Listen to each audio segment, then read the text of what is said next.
Ano ba ito? Ay. Okay, nakalugyan bago yan gamitin ah. Linis muna tayo ng kuko kasi ito yung paraan na mag-unstress ako. May nararamdaman akong sakit sa aking balikat. Para hindi ako makangat-ngat ng kuko. Dahil stress reliever ko yung paggat-ngat ng kuko. Cutex na lang ako. Meron akong acetone kaya lang hindi ko makita yung aking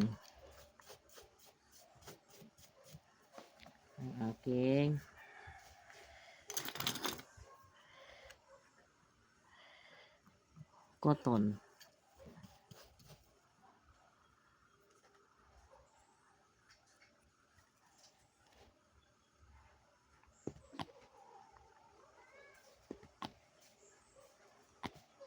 Pag maglilinis tayo ng kuko, wag na nating tanggalin yung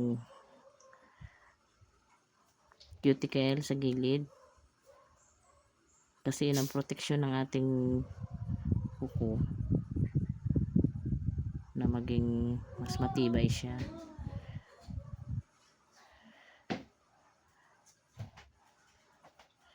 Itong aking panlinis ng kuko, nabili ko to sa Shopee.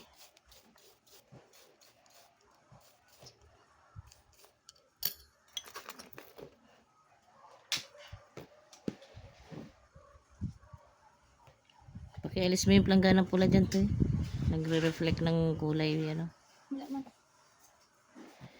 Inaalis ko lang yung mga extra skin, yung mga dead skin ko dito sa gilid. Pero hindi ako talaga nag-aalis ng cuticle. Iba-iba yung sukat ng aking kuko kasi yun nga, ang tendency kapag ako ay nag-iisip, nangangat-ngat ko, ay meron naman akong nararamdamang sakit sa aking katawan. Para hindi ko mangat-ngat ang sarili mga kuko, mag-cutex ako. Ang cutex is hindi nagtatagal sa akin kasi nga maya't maya kinukot-kot ko din.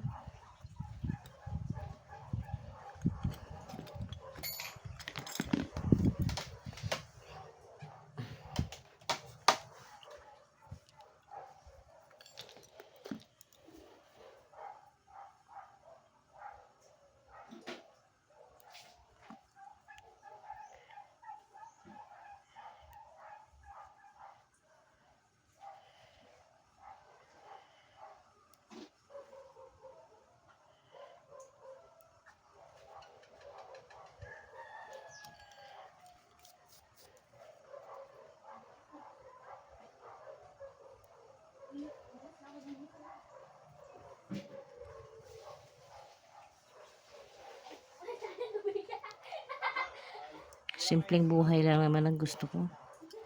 Pangarap ko bago ako mag senior citizen, wala na sana akong utang.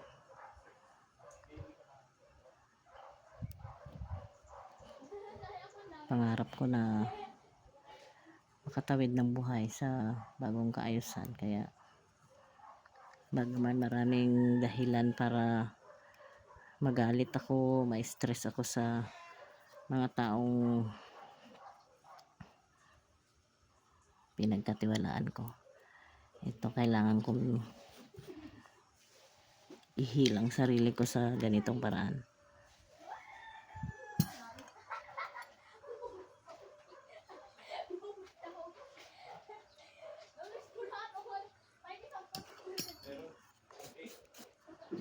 Ang paglinis ko sa kaliwang kuko mas madali kaysa sa paglinis ko sa kanan kasi nga right-handed ako.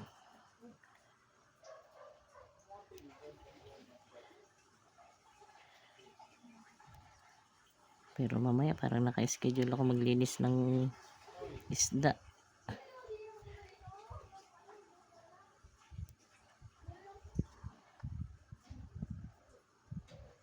Malaman lang yan kung gawin nga.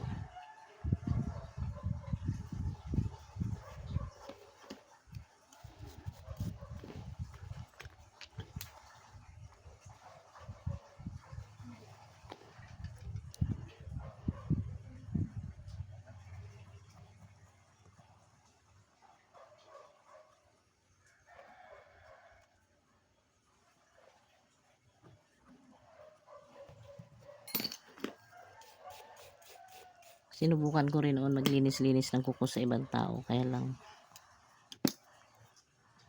hindi ko naman talaga kasi profession, kaya hindi ako ganun kapursigido na maging manicurista.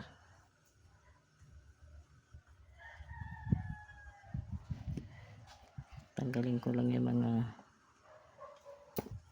dead skin sa gilid.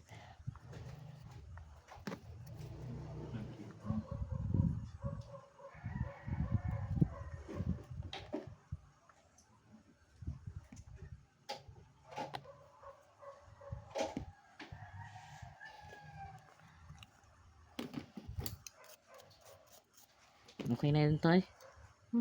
Malinis na? Ito nga. Oh, mag-connect ka na ta hotspot. Para. Alam mo naman si Mami. Para makano ka na rin.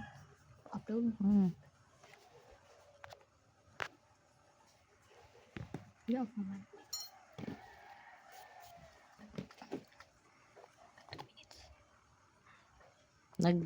Ano ka na? Ang aking masipag na bunso.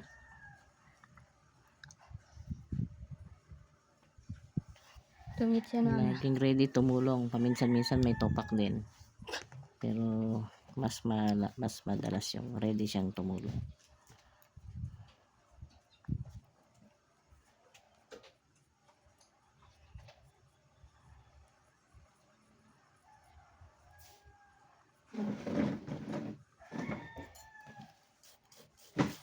Tunggo ko na to. Mas maiksi kaysa doon sa iba kanina kasi nangat-ngat ko to nakaraan. Ang ginawa ko, nilagyan ko lang siya ng cutex kahit hindi nilinis. Para lang hindi ko siya mangat-ngat.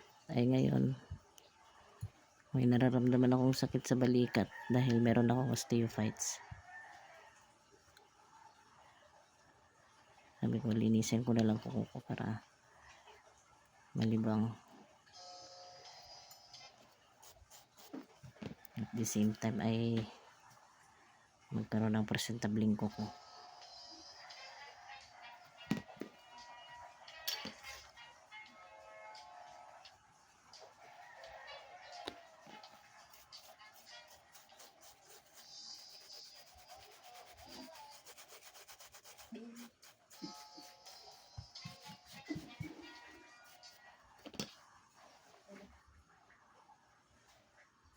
Ganyan lang kadali maglinis ng kuko. Dahil nga hindi ko na siya tinanggalan ng cuticle sa gilid.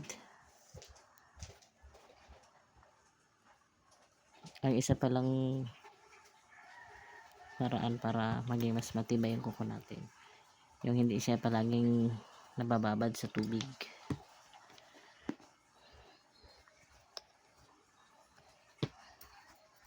Oh, hindi maiwasan na palagi tayong nababasa, pero iwasan natin na laging talagang nakababad. Kasi meron akong kakilala na sobrang sipag, laging nasa kusina, laging linis dito, linis doon. Nakita ko yung kuko niya halos patayin na sa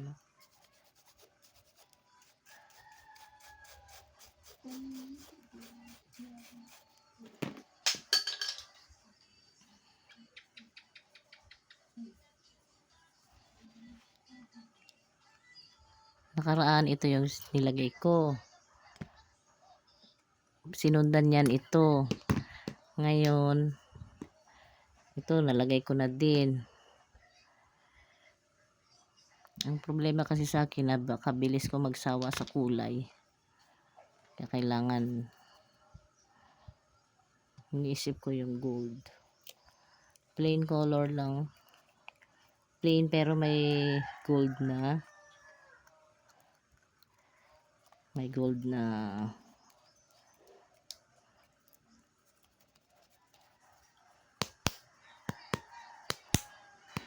color. Tingnan ko nga.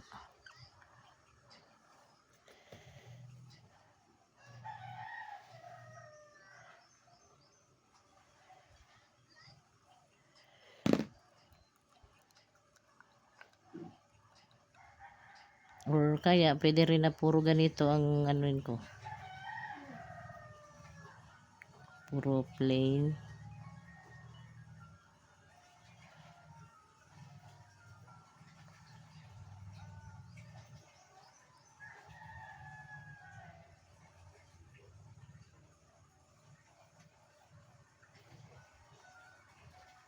Ganda ba?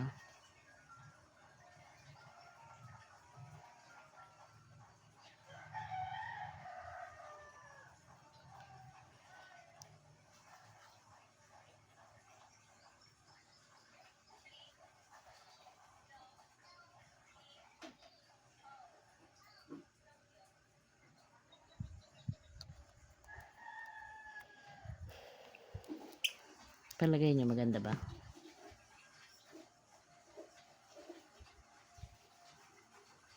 Try ko na naman yung isa mamaya doon sa kaliwa.